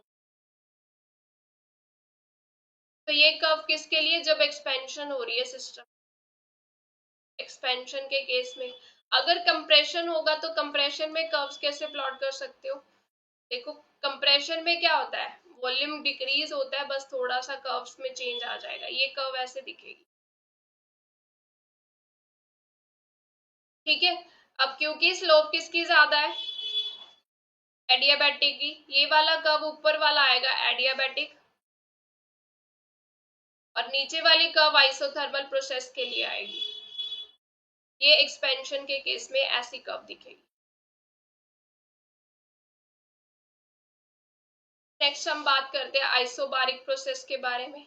आइसोबारिक प्रोसेस क्या होता है, in which the pressure of the system remains constant, जिसमें क्या होता है, प्रेशर जो है सिस्टम का वो चेंज नहीं होता है during its change from initial to final. अगर सिस्टम इनिशियल से फाइनल स्टेट में जा रहा है तो प्रेशर क्या रहेगा, कांस्टेंट रहेगा, राइट। अगर प्रेशर कांस्टेंट है तो चेंज इन प्रेशर क्या आएगा, जीरो। वर्क डन हमारे पास क्या होता है, पी डी वी, ठीक है। प्रेशर तो क्या है, कांस्टेंट है, ये इंटीग्रेशन से बाहर आ जाएगा, तो डीवी क्या होता है, चेंज इन वॉल्यूम, तो ये किसके इक्वल आ जाएगा, final value of volume minus initial value of volume, ठीक है। क्योंकि चेंज हम किसी चीज में कैसे निकालते हैं, उसकी final value minus initial value, तो प्रेशर तो कांस्टेंट है, ये इंटीग्रेशन से बाहर आ जाएगा, हम इसको ऐसे लिख देंगे इंटीग्रेशन डीवी। तो डीवी क्या हो गया, चेंज इन वॉल्यूम, वॉल्यूम में चेंज कैसे लिखते हैं हम, final volume minus initial volume, तो ये हमारे पास इक्वेशन आएगी आइसोबारिक प्रोसेस। अगर डायग्राम की बात करें, क्योंकि प्रेशर जो है वो क्या रहता है, कांस्टेंट रहता है, तो P वर्सेस V कर्व जो है वो हमें कुछ ऐसी देखने को मिलेगी, स्ट्रेट, क्योंकि प्रेशर क्या रहेगा विद द टाइम, कांस्टेंट रह रहा है, वॉल्यूम तो चेंज हो रहा है but pressure is fixed, so this is the curve, PV curve for the isobaric process। अब अगर तो वर्क डन पॉजिटिव कब मिलेगा, जब V पॉजिटिव होगा, यानी कि एक्सपेंशन हो रही है। अगर ये फाइनल वैल्यू ग्रेटर देन होगी इनिशियल से, तभी तो वर्क डन पॉजिटिव मिलेगा, ठीक है। तो इसका मतलब फाइनल वॉल्यूम ज्यादा है, फाइनल वॉल्यूम ज्यादा होने का मतलब सिस्टम का वॉल्यूम बढ़ गया, तो क्या हो रही है, एक्सपेंशन हो रही है। तो जब सिस्टम एक्सपैंड कर रहा है तो वर्क डन क्या आएगा, पॉजिटिव आएगा। और अगर फाइनल वॉल्यूम कम हो गया इनिशियल वॉल्यूम से, तो ये वैल्यू नेगेटिव मिलेगी। तो वॉल्यूम फाइनल कम मिल रहा है, इसका मतलब क्या हुआ, वॉल्यूम कम हो रहा है, यानी कि कंप्रेशन हो रही है। तो कंप्रेशन में क्या हो रहा है, नेगेटिव वर्क डन मिलेगा, ठीक है। इसकी आइसोबारिक की एग्जांपल क्या है, कि जैसे हम वाटर को बॉयल करते हैं, जैसे ये पिक्चर में देखिए, अगर हम ये कंटेनर में क्या किया, वाटर रख दिया, इसको बॉयल करने के लिए रख दिया, अब कंटेनर को कवर नहीं किया है, ओपन है, तो यहाँ पे क्या होगा, the pressure in the system will not increase और decrease while the vessel is open, it remain stable. अब यहाँ पे ना तो प्रेशर बढ़ेगा ना कम होगा, क्योंकि वेसल ओपन है, तो प्रेशर क्या है यहाँ पे, कांस्टेंट रह रहा है, दैट इज कांस्टेंट। सो ये किसकी एग्जांपल है, आइसोबारिक प्रोसेस। उसके बाद नेक्स्ट अगर हम कंसेप्ट बात करें आइसोकोरिक की, आइसोकोरिक का मतलब क्या होता है, कि ये वो प्रोसेस होता है जिसमें वॉल्यूम जो है वो कांस्टेंट रहे। अगर वॉल्यूम कांस्टेंट है तो चेंज इन वॉल्यूम क्या हो जाएगा, जीरो, डीवी क्या हो जाएगा, जीरो हो जाएगा ना, क्योंकि वॉल्यूम ही नहीं चेंज होगा, वॉल्यूम कांस्टेंट है। तो वर्क डन हम कैसे निकालते हैं, पी डी वी। अब अगर चेंज इन वॉल्यूम जीरो है तो वर्क डन क्या मिल गया, जीरो, राइट। तो इसका अगर डायग्राम की बात करें पीवी कर्व की, वॉल्यूम क्या है, फिक्स है, मान लो एक वॉल्यूम ये वैल्यू वी है, तो इसी पे हमने ऐसे कर्व प्लॉट कर दी कि ये हमारी इनिशियल स्टेट होगी ए, जिसमें इनिशियल प्रेशर क्या है पी ए, फाइनल प्रेशर क्या है बी, ये बी क्या है, फाइनल स्टेट है हमारी। तो यहाँ पे वॉल्यूम जो है वो चेंज नहीं हो रहा, तो कर्व कुछ ऐसे दिखेगी, ये वाली, like this straight line, this is parallel to the pressure axis के पैरेलल है ये, ठीक है। तो this is the isochoric process, जिसमें क्या हो रहा है, वॉल्यूम जो है वो चेंज नहीं हो रहा है, वर्क डन क्या मिलेगा, जीरो मिलेगा। A non-changing volume process can be achieved by placing the thermodynamic system in the closed container that neither contract nor expand। तो हम कैसा कंटेनर लेंगे, क्लोज्ड कंटेनर, कि जिसमें क्या हो, ना तो वो एक्सपैंड करे ना कंट्रैक्ट करे, तभी हम ये आइसोकोरिक प्रोसेस जो है वो परफॉर्म कर सकते हैं। अब यहाँ पे फर्स्ट लॉ ऑफ थर्मोडायनेमिक्स क्या होता है, Q is equal to U plus W, work done तो जीरो हो गया, तो यहाँ पे हमारे पास क्या आ गया, U किसके इक्वल आ गया, Q के इक्वल आ गया। कि जो इंटरनल एनर्जी का चेंज है, बेसिकली ये U क्या रिप्रेजेंट कर रहा है, डेल्टा U ही है, क्योंकि हम change in internal energy find करते हैं, इंटरनल एनर्जी हम फाइंड नहीं कर सकते एग्जैक्ट वैल्यू कि कितना चेंज हुआ इंटरनल एनर्जी में, हम वो फाइंड करते हैं। सो डेल्टा U किसके इक्वल आ गया, Q के, कि जो चेंज इन इंटरनल एनर्जी है वो किसके इक्वल है, हीट ट्रांसफर के इक्वल हो। अब अगर ये दोनों इक्वल है, दैट मीन्स यहाँ पे हीट ट्रांसफर जो है होती है वो वैसे तो स्टेट पाथ फंक्शन होती है, अब वो स्टेट फंक्शन की तरह बिहेव करेगी, क्योंकि वो किसके इक्वल आ रही है, U के इक्वल आ रही है। तो this is the isochoric process. Next आता है साइक्लिक प्रोसेस। साइक्लिक प्रोसेस क्या होता है, जिसमें एक साइकिल कंप्लीट हो गया, यानी कि सिस्टम जो है अपनी ओरिजिनल स्टेट पे वापस आ गया after completing the series of changes, it is said to be cycle is completed and this process is known as a cyclic process.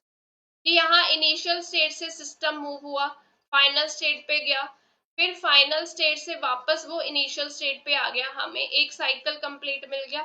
तो ये क्लोज कर्व दिख रही है मेरे को, यहाँ से आई से पहले एफ, एफ से फिर आई, तो यहाँ पे एक साइकिल कंप्लीट हो गया, सिस्टम ओरिजिनल स्टेट पे वापस आ गया डिफरेंट प्रोसेसेस फॉलो करने के बाद। सो यहाँ पे हमारा क्या होगा, साइक्लिक प्रोसेस। तो जब भी साइक्लिक प्रोसेस होता है, ये बातें ध्यान में रखनी कि change in internal energy is zero, H D H is zero. H क्या होता है, इंथैल्पी, इंथैल्पी में चेंज क्या मिलेगा, जीरो मिलेगा, प्रेशर में चेंज जीरो मिलेगा, वॉल्यूम में चेंज जीरो मिलेगा, टेम्परेचर में चेंज जीरो मिलेगा, क्योंकि सिस्टम अपनी ओरिजिनल स्टेट में ही तो वापस आ गया। ठीक है, जहां से उसने स्टार्ट किया वहीं पे वापस आ गया, तो चेंजेस जो होंगे वो जीरो होंगे क्वांटिटीज में। Enthalpy change, internal energy change, pressure changes zero, temperature changes zero, ये सारी चीजें क्या रहेंगी, चेंज इनका जीरो मिलेगा। तो this is the cyclic process. तो नेक्स्ट हम बात करते हैं हीट कैपेसिटी की। हीट कैपेसिटी बेसिकली होती है क्या है, amount of heat energy required to increase the temperature of given quantity of matter by 1 degree Celsius is known as a heat capacity. की हमारे पास क्या है, एक मैटर है, गिवन अमाउंट ऑफ सब्सटेंस है, जिसको हमने क्या करना है, टेम्परेचर इंक्रीज करना है उसका through 1 degree Celsius.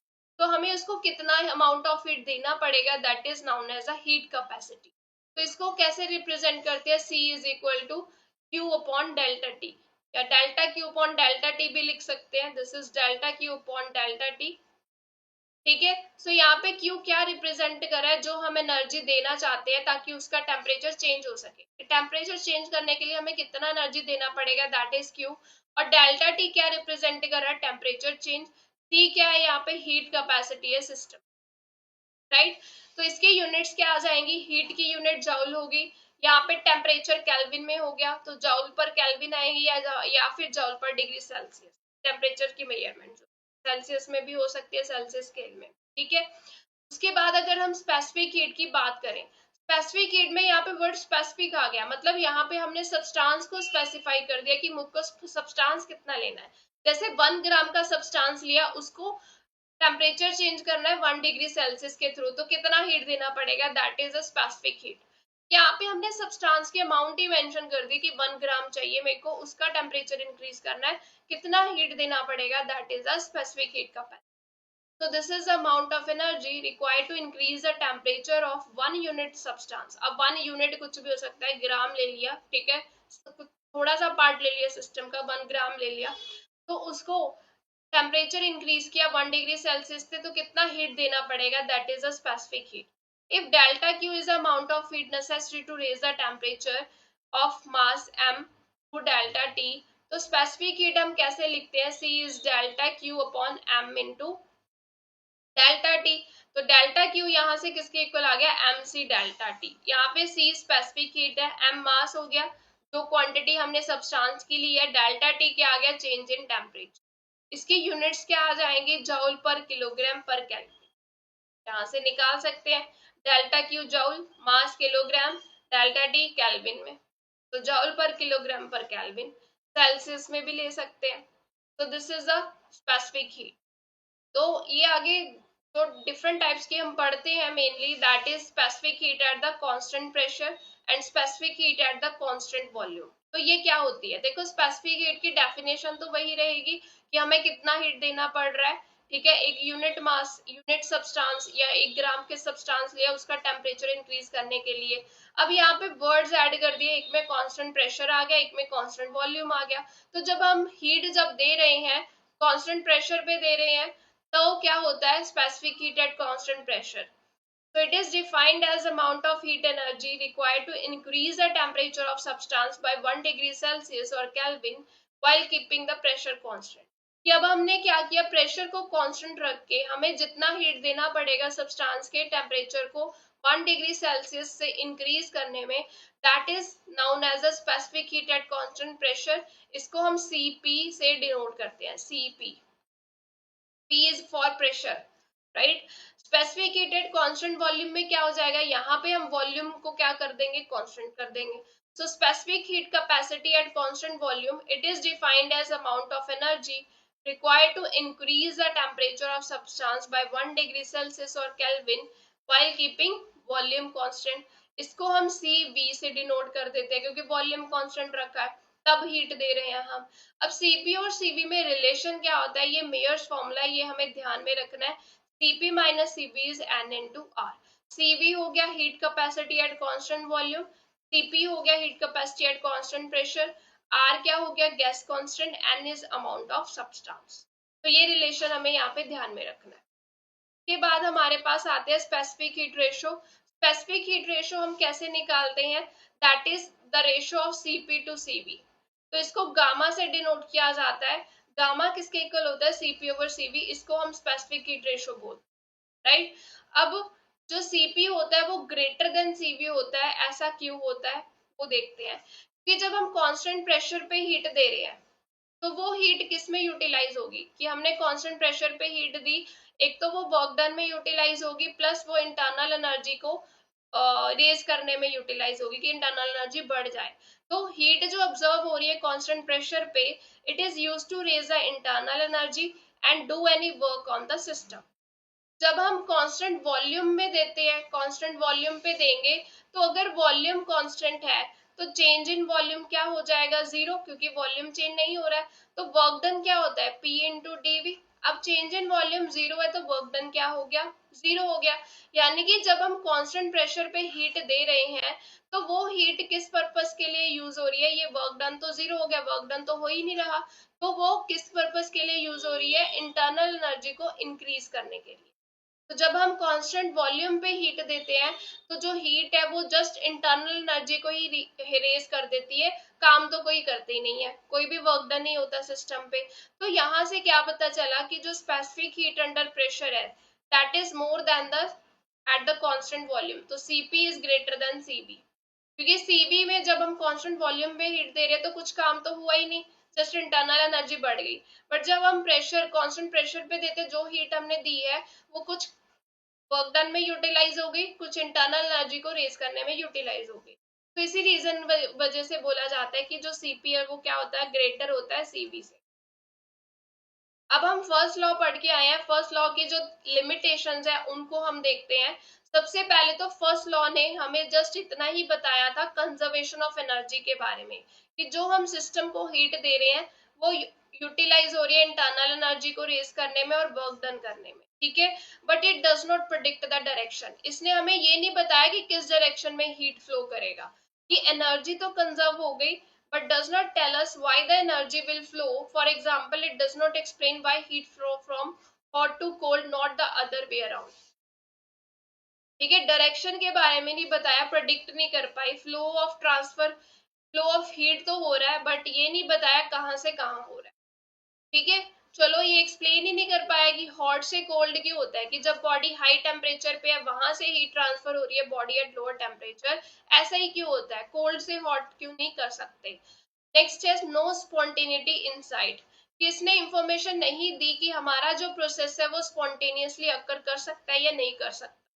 Just because energy conservation is satisfied does not mean the process will happen, ठीक है। कि अगर एनर्जी कंजर्वेशन सेटिस्फाई हो रहा है, इसका मतलब ये नहीं है कि प्रोसेस होगा। मतलब इसने स्पॉन्टेनियस के बारे में नहीं बताया कि हमारा प्रोसेस जो है वो स्पॉन्टेनियसली हो सकता है या नहीं हो सकता।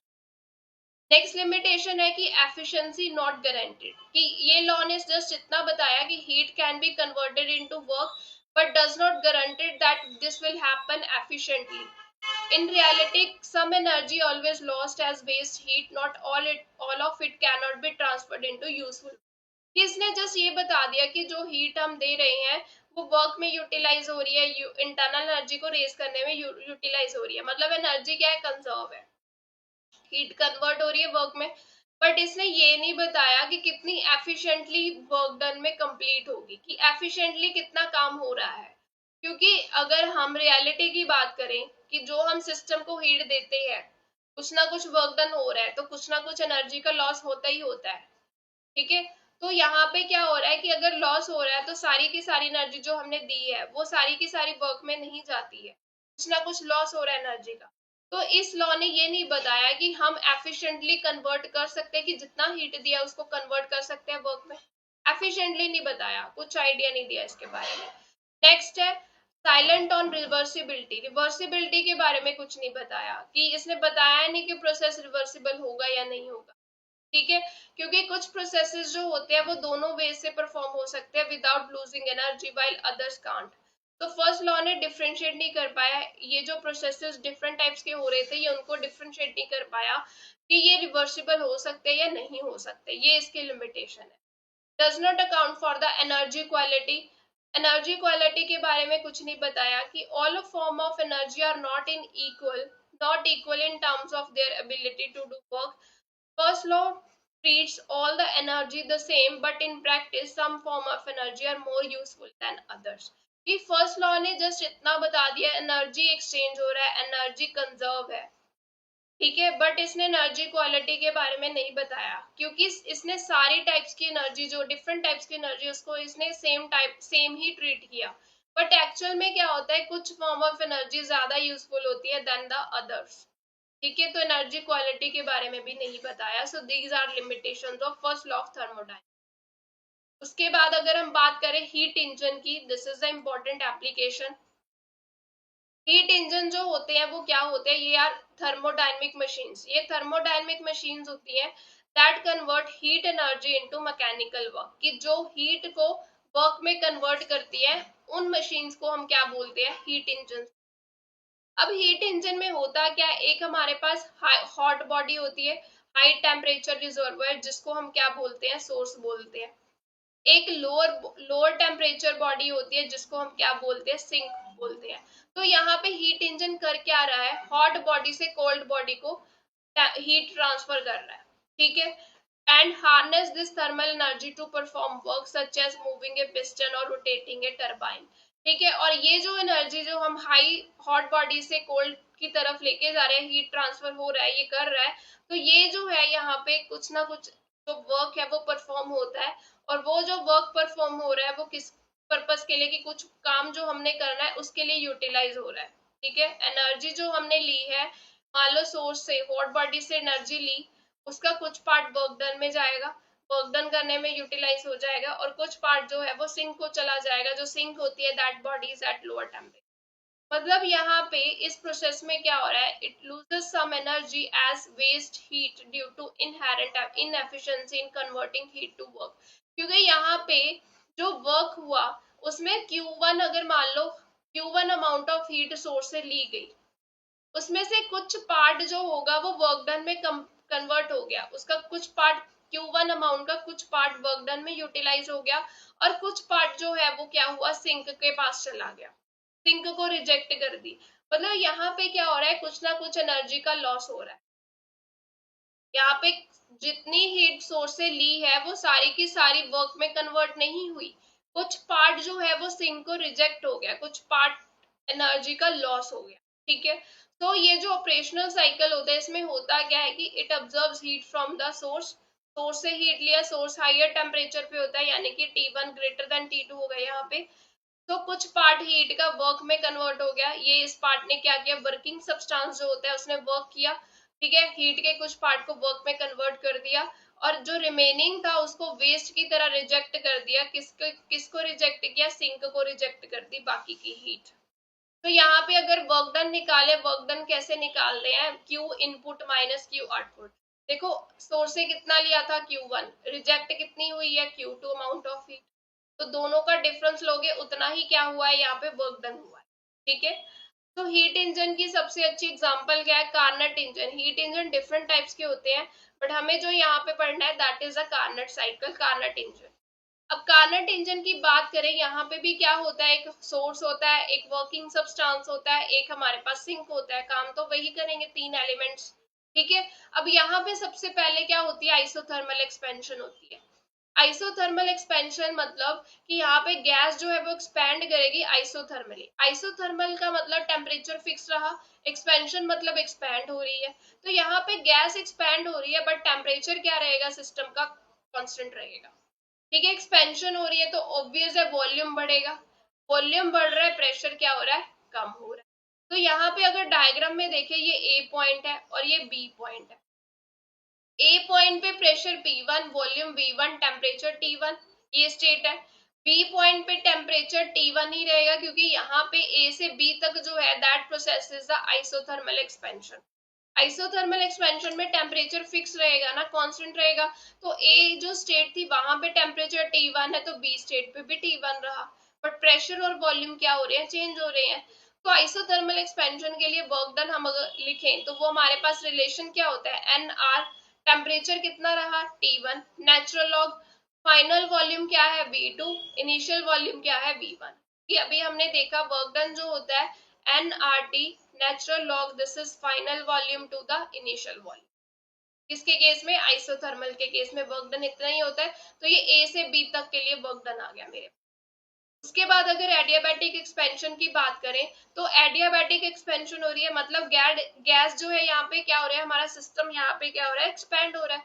और एक्सपैंड भी कैसे हो रहा है, एडियाबैटिकली। एडियाबैटिक का मतलब क्या होता है कि कोई भी हीट एक्सचेंज नहीं होगा between the system and surrounding. तो यहाँ पे टेम्परेचर क्या होगा, डिक्रीज करेगा। ठीक है, और प्रेशर जो है वो यहाँ पे ड्रॉप कर जाएगा और वॉल्यूम क्या करेगा, स्लाइटली इंक्रीज करेगा। तो ये जो बी से सी तक की कर्व है वो एडियाबैटिक एक्सपेंशन है हमारी।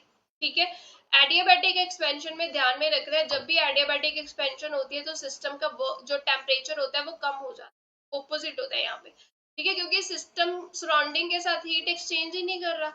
ठीक है, तो यहाँ पे क्या होगा, टेम्परेचर जो है वो कम हो जाता है और कम होके कितना हो गया, T2 हो गया। तो इस सिचुएशन में वर्क डन क्या आ गया हमारे पास, nR/1 minus gamma, this is T2 minus T1।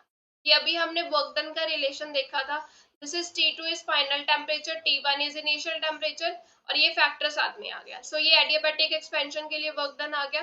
फिर तीसरा साइकिल जो होता है दैट इज आइसोथर्मल कंप्रेशन, जो है वो हम परफॉर्म करते हैं कि अब हमारा सिस्टम क्या करेगा, कंप्रेस हो जाएगा आइसोथर्मल। आइसोथर्मली मतलब टेम्परेचर क्या रहेगा, कांस्टेंट रहेगा, कंप्रेशन हो रही है मतलब वॉल्यूम क्या होगा, डिक्रीज कर। ठीक है, तो यहाँ पे टेम्परेचर फिक्स रहा, प्रेशर बढ़ेगा क्योंकि वॉल्यूम क्या हो रहा है, कम हो रहा है। तो सी से डी तक की जो स्टेट है वो क्या रिप्रेजेंट कर रही है, आइसोथर्मल कंप्रेशन को। तो इसके लिए अगर वर्क डन लिखना हो तो that work done is N R, temperature कितना है कांस्टेंट, दैट इज T2, और natural log final volume over initial volume. Final volume यहाँ पे डी स्टेट का वॉल्यूम मैंने V4 लिया और इनिशियल वॉल्यूम क्या था, सी पॉइंट पे V3। तो ये वर्क डन आ गया आइसोथर्मल कंप्रेशन। के बाद लास्ट साइकिल जो कंप्लीट करता है दैट इज डी से ए वाली कर्व, जो है वो क्या रिप्रेजेंट करती है, एडियाबैटिक कंप्रेशन को। अब यहाँ पे एडियाबैटिक कंप्रेशन हो रही है यानी कि गैस अब यहाँ पे हीट एक्सचेंज तो हो नहीं रही है। ठीक है, जो प्रेशर अप्लाई किया गया है गैस पे, ऐसे अप्लाई किया गया है कि उसका वॉल्यूम क्या हो, कम हो जाए। तो जो गैस है आइसोलेटेड है, कोई हीट एक्सचेंज नहीं हो रहा है, so this process increase the temperature back to T1। तो एडियाबैटिक कंप्रेशन में क्या होता है, टेम्परेचर बढ़ जाता है। तो यहाँ से टेम्परेचर T2 से बढ़ के कितना हो गया, T1 हो गया। तो इसके लिए वर्क डन क्या आ गया, nR/1 minus gamma, final temperature is T1, initial temperature is T2। तो ये हमारे पास वर्क डन आ गया इस कर्व के लिए। तो अगर हम सबके वर्क डन को ऐड करें, टोटल वर्क डन क्या आएगा, जस्ट हमें मिलेगा एक तो WAB प्लस WCD, ये वाले आइसोथर्मल एक्सपेंशन और आइसोथर्मल कंप्रेशन वाला वर्क डन मिलेगा। क्योंकि एडियाबैटिक एक्सपेंशन और एडियाबैटिक कंप्रेशन को जब वर्क डन टर्म्स को ऐड करेंगे तो ये जीरो आएगा। ठीक है, क्योंकि यहाँ पे T2 माइनस T1 है, यहाँ पे T1 माइनस T2। तो टोटल वर्क डन क्या आएगा, जस्ट ये दो वर्क डन ही बच गए हमारे पास, आइसोथर्मल एक्सपेंशन और कंप्रेशन वाले। तो ये हमारे पास क्या होती है, कार्नट साइकिल की कर्व है, कार्नट इंजन कैसे काम कर रहा है, पहला आइसोथर्मल एक्सपेंशन होती है, फिर एडियाबैटिक एक्सपेंशन, फिर आइसोथर्मल कंप्रेशन, फिर एडियाबैटिक कंप्रेशन। उसके बाद अगर हम इसकी एफिशिएंसी की बात करें, अब कोई भी कितनी अच्छी आउटपुट दे रहा है वो हमें कैसे पता चलता है, इसकी एफिशिएंसी से। ठीक है, तो efficiency of heat engine is defined as a ratio of the work output to heat input. तो एफिशिएंसी जब हम निकालना चाहते हैं तो हम कैसे निकालते हैं, वर्क डन कितना हुआ डिवाइडेड बाय इनपुट, क्योंकि एफिशिएंसी क्या होता है, आउटपुट कितनी मिल रही है with respect to input. Output में क्या मिलेगा, वर्क डन जो हो रहा है, इनपुट क्या थी, जो हीट ऑब्जर्व की थी, दैट इज Q1। तो एफिशिएंसी यहाँ से क्या आ गया, वर्क डन अपॉन 1। तो ये हमें ये बताता है कि हमारा इंजन कितना एफिशिएंटली जो है वो हीट को वर्क में कन्वर्ट कर रहा है।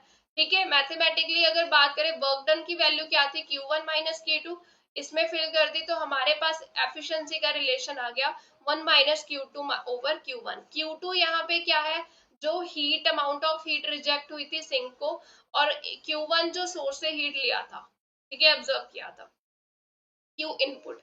सो ये एफिशिएंसी आ गई। अब हमें पता है जो Q है वो किसके ऊपर डिपेंड करता है, हीट जो है वो टेम्परेचर के ऊपर डायरेक्टली डिपेंडेंसी कर रही है ना, कि जैसे जैसे टेम्परेचर चेंज होगा वैसे ही हीट एक्सचेंज होगी ना।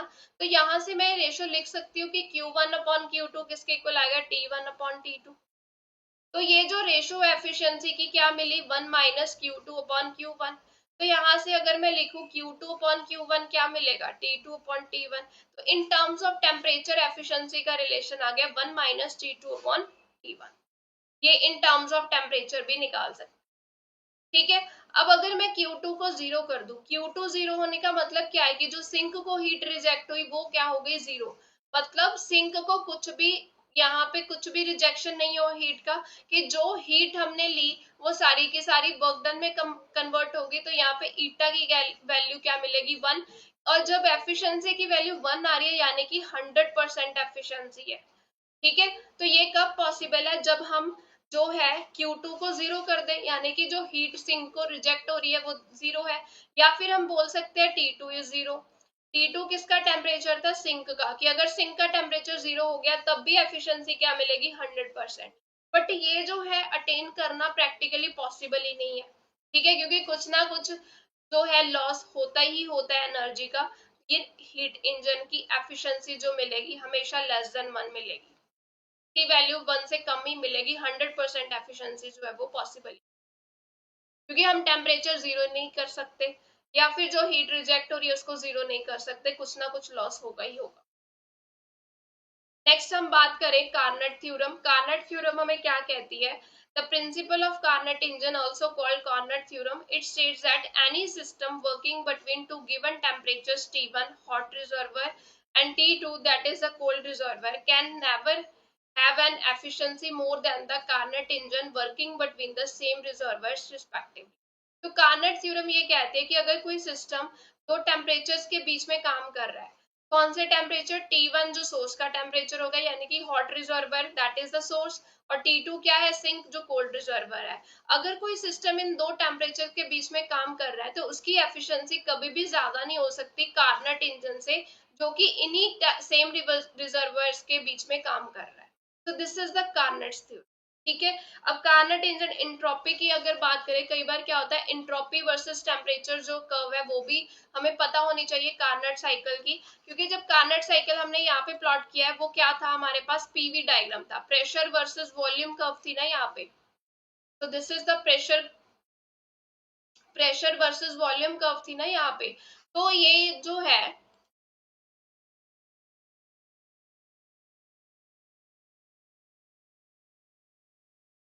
इन टर्म्स ऑफ इंट्रोपी और टेम्परेचर कर्व कैसी मिलेगी, ये रेक्टेंगल शेप में ऐसे कर्व मिलेगी। ठीक है, तो ये वाला जो ए से बी तक वाला पार्ट है ये आइसोथर्मल एक्सपेंशन को रिप्रेजेंट कर रहा है, फिर बी से सी तक एडियाबैटिक एक्सपेंशन, सी से डी तक आइसोथर्मल कंप्रेशन, और डी से ए तक क्या आ रहा है, एडियाबैटिक कंप्रेशन। ठीक है, अब ये जो इंट्रोपी होती है, बेसिकली इंट्रोपी हमें क्या बताती है कि सिस्टम में रैंडमनेस कितना है, डिसऑर्डर कितना है सिस्टम में। ठीक है, सो इसको हम कैसे मेजर करते हैं, हम बेसिकली चेंज इन एंट्रोपी ही निकालते हैं, और ये कैसे निकालते हैं, हमारे पास रिलेशन होता है ds is equal to D Q upon T. तो ये क्या होता है, it is a measure of systems thermal energy per unit temperature which is useful useful work के लिए ये जो है वो अनेबल होती है। ठीक है, तो कार्नट साइकिल क्या है, रिवर्सिबल इंजन है। ठीक है, रिवर्सिबल साइकिल है हमारा Carnot cycle, reversible close curve मिल रही थी हमें, दैट इज अ रिवर्सिबल। तो यहाँ पे इंट्रोपी चेंज क्या होगा, जीरो। तो total change in entropy is zero, और हमारे पास इंट्रोपी वर्सेस टेम्परेचर कर्व ऐसा दिखेगा। नेक्स्ट जो है that is second law of thermodynamics. Second law of thermodynamics के डिफरेंट स्टेटमेंट्स है। सबसे पहले अगर हम कैल्विन प्लैंक स्टेटमेंट की बात करें तो ये क्या कहते हैं कि it is difficult to convert all the heat emitted by a body into work. कि ये तो पॉसिबल ही नहीं है कि जितना हमने हीट जो है वो सोर्स से लिया, ठीक है, जितना हमने हीट लिया उसको सारी की सारी हीट को हमें वर्क में कन्वर्ट कर दें, तो ये तो पॉसिबल ही नहीं है। ये कैल्विन प्लैंक स्टेटमेंट है कि अगर हीट इंजन वर्क कर रहा है, ठीक है, उसने क्या किया, ऑब्जर्व किया heat from the source. Source क्या है, हॉट बॉडी, सोर्स से हीट ली, उसने क्या किया, कुछ पोर्शन पे काम कर दिया, और जो रिमेनिंग हीट थी वो सिंक को रिजेक्ट कर दी, यही देखा हमने। तो मतलब जो हीट हम ऑब्जॉर्ब हुई है वो सारी की सारी वर्क में कन्वर्ट नहीं हो रही है। So this is the second law of thermodynamics, Kelvin Planck statement, कि कोई ऐसा इंजन नहीं है जो जितनी हीट उसने अब्सॉर्ब की सोर्स से वो उस सारी की सारी को क्या कर दे, वर्क डन में कंप्लीट कर दे, कि यहाँ पे कुछ ना कुछ हीट लॉस होगा ही होगा, एनर्जी वेस्ट होगी ही होगी। No engine can convert all the heat from the source into work without some heat being wasted. So this is the Calvin-Planck statement. इसका मतलब सिंक जो है it is necessary to achieve the continuous work, कि हमें sink रखना ही पड़ता है, हमारे इंजन में सिंक होना बहुत जरूरी है तभी वो काम हो सके। ठीक है, दूसरी स्टेटमेंट जो है that is a Clausius statement. Clausius statement ये कहती है कि हम कोल्ड बॉडी से हॉट बॉडी की तरफ अगर हीट ट्रांसफर करना चाहते हैं तो वो हमें एक्सटर्नल एजेंसी की हेल्प से कर सकते हैं, यानी कि कुछ ना कुछ हमें एक्सटर्नल एड लगानी पड़ेगी। ठीक है, हमें, ताकि हम जो बॉडी लोअर टेम्परेचर पे है, कोल्ड बॉडी से हॉट बॉडी की तरफ टेम्परेचर तो एनर्जी है उसको ट्रांसफर कर सके। तो क्लॉसियस स्टेटमेंट क्या कहती है, देखिए, it is impossible to create a technology that transmits heat from cold to hot body without wasting energy. कि कोल्ड से हॉट बॉडी को टेम्परेचर हीट एनर्जी ट्रांसफर करना है तो वो एक्सटर्नल एड से पॉसिबल नहीं है, कि कुछ ना कुछ वहां पे एनर्जी लॉस भी होगा। ठीक है, तो कुछ ना कुछ एक्सटर्नल एजेंसी भी होगी जो काम करेगी, तभी एनर्जी ट्रांसफर हो सकती है कोल्ड से हॉट बॉडी में। तो इसकी एग्जांपल क्या है कि refrigerator can not function useless it's compressor is powered by external source. अब जब रेफ्रिजरेटर होता है वो क्या करता है, कूलिंग करता है। ठीक है, कि रेफ्रिजरेटर जो है वो काम नहीं कर सकता अगर कंप्रेसर ना हो। कंप्रेसर का काम क्या होता है कि वो टेम्परेचर को इंक्रीज कर देता है ताकि उसका टेम्परेचर जो है वो हॉट बॉडी से ज्यादा हो, तभी एनर्जी ट्रांसफर हो सकती है। क्योंकि ऐसे तो पॉसिबल ही नहीं कि कोल्ड बॉडी से हॉट बॉडी हम टेम्परेचर डिफरेंस है, कोल्ड बॉडी का टेम्परेचर कम है, हॉट बॉडी का टेम्परेचर ज्यादा है, हम हीट ट्रांसफर कर दें। तो विदाउट एनी एक्सटर्नल एजेंसी ये पॉसिबल नहीं है। रेफ्रिजरेटर में ये एक्सटर्नल एजेंसी क्या है, कंप्रेसर। कंप्रेसर अगर नहीं होगा तो रेफ्रिजरेटर काम नहीं कर सकता। ठीक है, इसी तरह से ये जो क्लॉजेस की स्टेटमेंट है वो हीट पंप और रेफ्रिजरेटर्स के ऊपर अप्लाई होती है।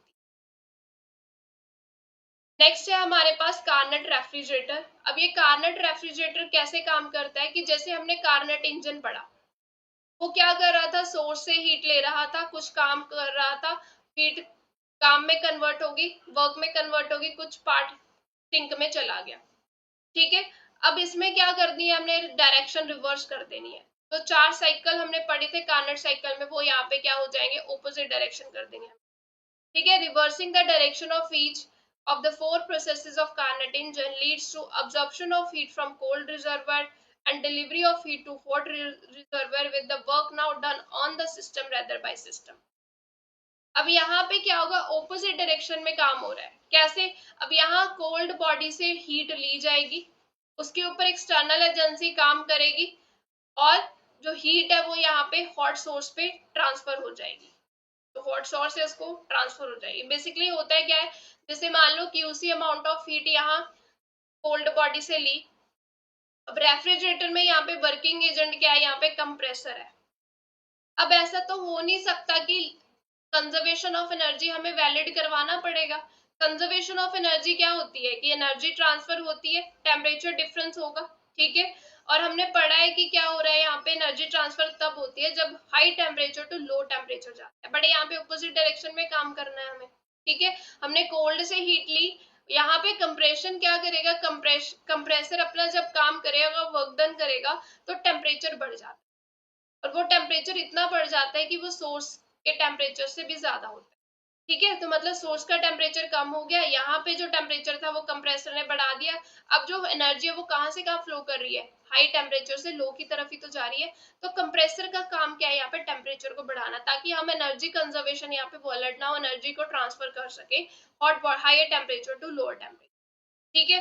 तो ये होता है हमारे पास। अब हम यहाँ पे अगर QC amount of heat cold bath से ले रहे हैं, इसने कुछ ना कुछ काम किया, वो काम क्या हुआ, एनर्जी किस में यूटिलाइज हुई, यू नॉट प्लस डब्ल्यू, ठीक है। यू नॉट क्या हुआ, इंटरनल एनर्जी, कुछ ना कुछ काम हुआ, और कुछ अमाउंट ऑफ हीट क्या हुई, क्यू एच और सोर्स में चली गई।